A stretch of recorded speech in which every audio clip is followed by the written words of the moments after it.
ত্রয়োদশ শতাব্দীতে ভারতে যখন শঙ্করাচার্যের অদ্বৈত বেদান্ত জীব আর ব্রহ্ম যে অভেদ, এই ধারণাটাই খুব জোরালো ছিল, তখন কিন্তু একজন নতুন চিন্তা স্রোত নিয়ে এলেন, শ্রী মাধ্বাচার্য।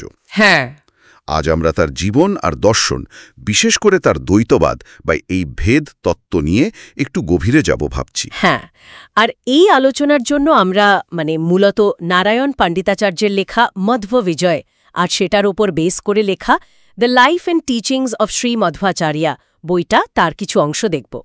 সত্যি বলতে কি, সেই সময় অদ্বৈতবাদের প্রভাব ছিল ঠিকই, কিন্তু অনেকের মনেই না একটা অন্যরকম প্রশ্ন ঘুরপাক খাচ্ছিল। কি রকম প্রশ্ন?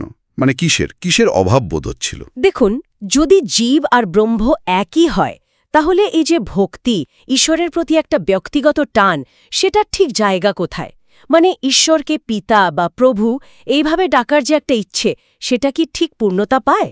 আচ্ছা, এই জায়গাটাতেই খটকা লাগছিল। একদম। এই রকম একটা আধ্যাত্মিক জিজ্ঞাসার মধ্যেই দক্ষিণ কানাডার পাজক ক্ষেত্রে মধ্ব আচার্যের জন্ম। তিনি কিন্তু একেবারে একটা অন্য পথের কথা বললেন। তার দর্শনের একেবারে কেন্দ্রে রয়েছে 5টা মৌলিক ভেদ বা পার্থক্য।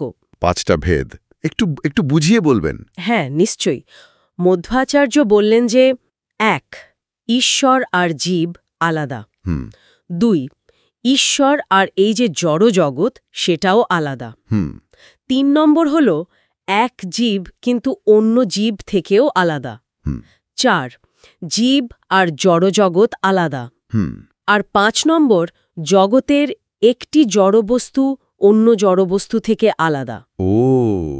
শঙ্কর যেখানে জগৎকে মায়া বা অনিত্য বলছেন, সেখানে মধ্বাচার্য জোর দিয়ে বলছেন না, জগৎ বাস্তব, জগৎ সত্য।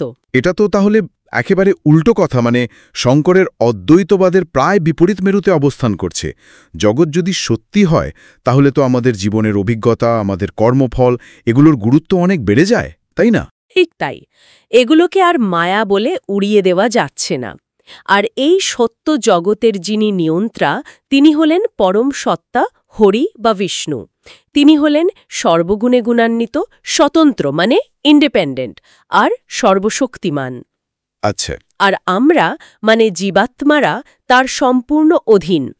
এইখানেই আসছে মধ্ব আচার্যের আর একটা খুব গুরুত্বপূর্ণ আর একটু অন্যরকম ধারণা, তারতম্য। তারতম্য এটা কি? জীবের মধ্যে শ্রেণীবিভাগ? হ্যাঁ, ঠিক ধরেছেন। গুণ আর যোগ্যতা অনুযায়ী জীবের অনন্ত শ্রেণীবিভাগ। তিনি মূলত 3 ধরনের আত্মার কথা বললেন।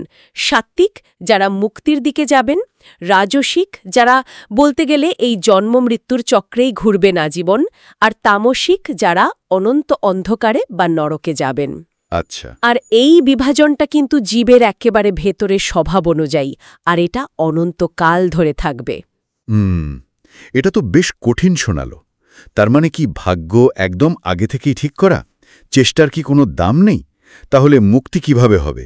উপায়টা কি? এটা নিয়ে আসছে ভক্তির গুরুত্ব। মধ্বাচার্যের মতে মুক্তি আসে একমাত্র ঈশ্বরের অপার কৃপা বা প্রসাদ থেকে, অন্য কোনোভাবে নয়। শুধু ঈশ্বরের কৃপা? হ্যাঁ, আর সেই কৃপা পাওয়ার সবচেয়ে ভালো উপায় হল নিঃস্বার্থ অবিরাম ভক্তি। অবশ্য জ্ঞান শাস্ত্র জ্ঞান আর নিষ্কাম কর্ম, এগুলো দরকারি। এগুলো মনকে শুদ্ধ করে, ভক্তির জন্য তৈরি করে, বুঝলেন? কিন্তু এগুলো সরাসরি মুক্তি দেয় না। মুক্তি আসে কেবল ঈশ্বরের অনুগ্রহে। তাহলে জ্ঞান আর কর্ম এগুলো ভক্তির পথে সাহায্য করে, যাতে ঈশ্বরের কৃপা পাওয়া যায়। আর মুক্তি এই নয় যে ঈশ্বরের সাথে একেবারে মিশে গেলাম। একদমই না। মধ্বাচার্যের দর্শনে মুক্তি আত্মার বিনাশ নয়, বা ঈশ্বরের সঙ্গে এক হয়ে যাওয়াও নয়। মুক্তি হল নিজের আসল স্বরূপটা বুঝতে পারা, আর নিজের যোগ্যতা অনুযায়ী ঈশ্বরের কাছে থেকে অনন্ত আনন্দ ভোগ করা। নিজের যে স্বাতন্ত্র্য, সেটা কিন্তু বজায় থাকে। আচ্ছা। মধ্বাচার্যের জীবন নিয়েও তো আমরা অনেক অলৌকিক ঘটনার কথা শুনি, যেগুলো মধ্যবিজয়ে আছে। যেমন খুব অল্প বয়সে নাকি তেঁতুল বীজকে টাকায় বদলে দিয়েছিলেন, বা ধরুন পরে উডুপিতে যেভাবে কৃষ্ণমূর্তি পেলেন। এগুলোর তাৎপর্য কি ছিল? দেখুন, এই ঘটনাগুলো যেমন ধরুন গোপীচন্দনের একটা ঢিপির ভেতর থেকে দ্বারকা থেকে ভেসে আসা শ্রীকৃষ্ণের মূর্তি খুঁজে পাওয়া আর সেটা উডুপিতে প্রতিষ্ঠা করা, এইসব ঘটনা সাধারণ মানুষের কাছে মধ্বাচার্যের যে একটা ঈশ্বর প্রেরিত ক্ষমতা আছে বা তার বার্তার যে সত্যতা সেটা প্রতিষ্ঠা করতে অনেক সাহায্য করেছিল। মানে এগুলো তার দর্শন প্রচারে কাজে লেগেছিল। হ্যাঁ, এগুলো শুধু গল্প নয়, এগুলো তার দর্শনকে মানুষের কাছে পৌঁছে দেওয়ার একটা খুব শক্তিশালী উপায় ছিল আর কি। তার মানে তার দর্শনটা শুধু থিওরি ছিল না, তার একটা প্র্যাকটিক্যাল দিকও ছিল। অবশ্যই ছিল। যেমন উডুপিতে অষ্টমঠ প্রতিষ্ঠা করা, পুজোর নিয়মকানুন ঠিক করা, সন্ন্যাসীদের জন্য খুব কড়া নিয়ম চালু করা, এগুলো সবই তার ব্যবহারিক দিক। তিনি কিন্তু ব্যক্তিগত জীবনে শুদ্ধাচার মানে স্নান, ধ্যান, শাস্ত্রপাঠ এগুলোর উপর ভীষণ জোর দিতেন। তিনি মনে করতেন এই বাইরের শুদ্ধিটা ভেতরের ভক্তি জাগানোর জন্য খুব দরকারি। সব মিলিয়ে যদি দেখি, মধ্বাচার্যের দর্শন একদিকে যেমন ঈশ্বরের চূড়ান্ত ক্ষমতা আর সার্বভৌমত্বের কথা বলছে, তেমনি আবার জীব যে তার উপর পুরোপুরি নির্ভরশীল সে কথাও বলছে। আবার একই সঙ্গে জগৎ আর জীবাত্মার যে একটা বাস্তব সত্তা আছে সেটাও কিন্তু মানছে। একদম। তার এই দ্বৈতবাদ একটা খুব স্পষ্ট পথের কথা বলে, যেখানে ঈশ্বরের প্রতি একনিষ্ঠ ভক্তি আর তার কৃপাই হল মুক্তির একমাত্র পথ। জগৎ সত্যি, জীবাত্মা সত্যি, আর তাদের মধ্যে যে ভেদ বা পার্থক্য সেটাও সত্যি। সত্যি, এটা খুব গভীর চিন্তার বিষয়।